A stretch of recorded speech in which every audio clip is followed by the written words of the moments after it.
Let us conclude today's lesson by summarizing key facts. We have been looking at neurodevelopmental disorders. Neurodevelopmental disorders are a group of those conditions which have their onset within the developmental stage, diagnosed usually before a child enters grade school. Today, we have said that neurodevelopmental disorders rarely occur on their own. Rarely will you find a child who has only one neurodevelopmental disorders. They co-occur. We have looked at 4 neurodevelopmental disorders: attention deficit hyperactivity disorder. This is the neurodevelopmental disorder that is characterized by 3 main facts. A child will have inattention, hyperactivity, and impulsivity. We have moved on and looked at specific learning disorders. Specific learning disorders. This is a neurodevelopmental disorder which also has a biological origin. And that biological origin is what forms the basis for the abnormalities, especially at the cognitive level, that are then associated with the behavior signs of that disorder.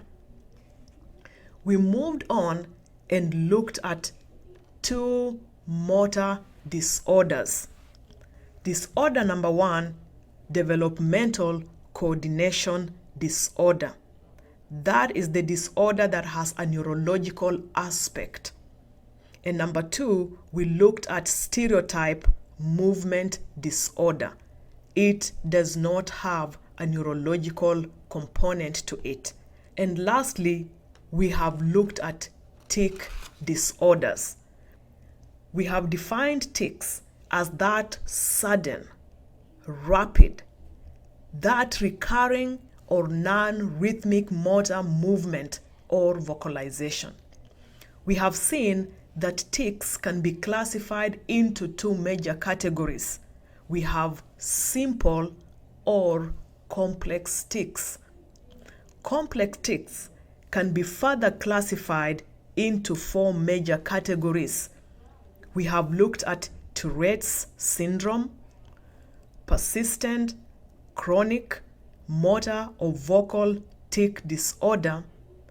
We have looked at provisional tic disorder, and finally, the specified and non-specified category. Tourette's, you must have both motor and vocal tics that are persistent for 1 year.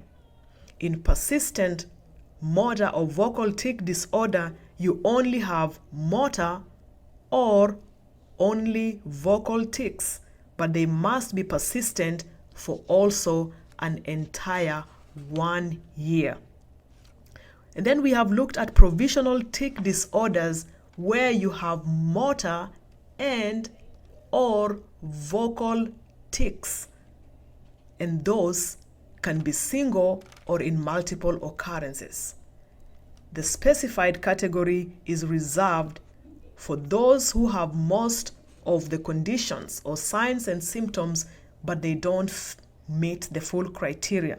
The unspecified category is for those who have those signs and symptoms, but they don't necessarily have to be told by the doctor why they don't fall under that full category, usually because they do not have sufficient information to make a clear diagnosis, as we have put it, for example, in emergency case situation. Now, before we call it a day, let us ask ourselves one very important question. Why in the world should you be familiar with mental disorders?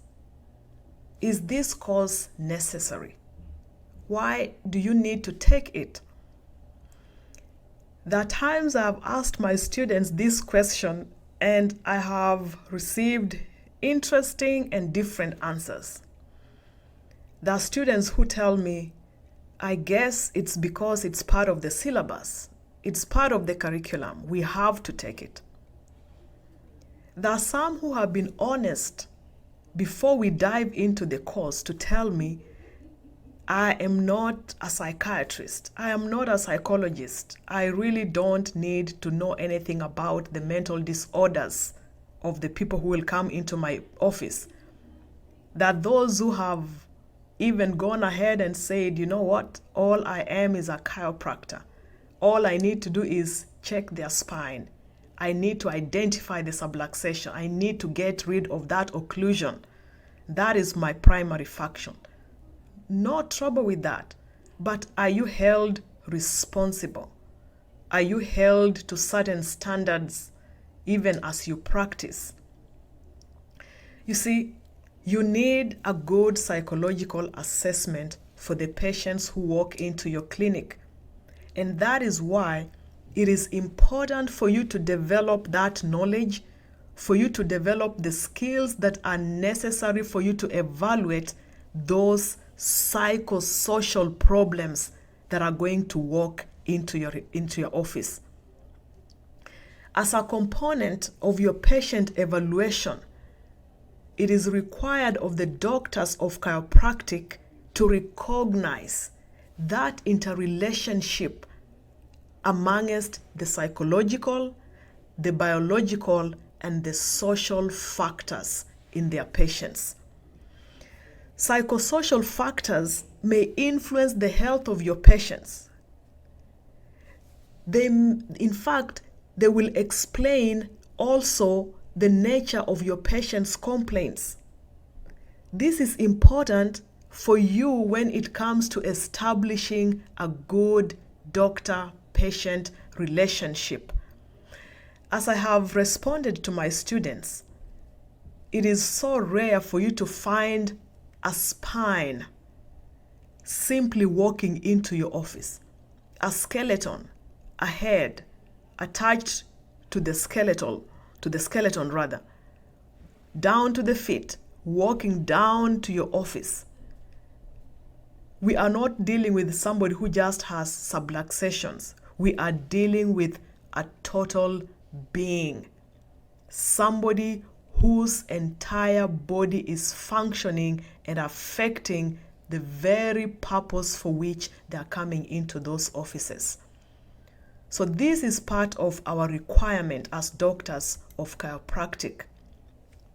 Doctors of chiropractic require that basic understanding of the common health behaviors and even mental health disorders. They don't just require the understanding, but they must be prepared to conduct that general patient assessment. And then doctors who meet the needs of their patients adequately understand. They also appreciate the role and the influence that the psychosocial factors in their overall health perform in the lives of that patient. Those who deal with the psychosocial factors, those who understand the overall health of their patients, give the best care. They develop the best doctor-patient relationship, and it goes without saying they will see very good returns. Thank you again for joining us today on this online course on neurodevelopmental disorders. I hope you have familiarized yourself with common mental disorders of our day, and you will be better suited to identify some key characteristics as different patients walk into your chiropractic office. It is also my desire that you'll continue to familiarize yourself with common mental disorders so that you can effectively meet the disorders of the patients who will come for care because they are looking for real help.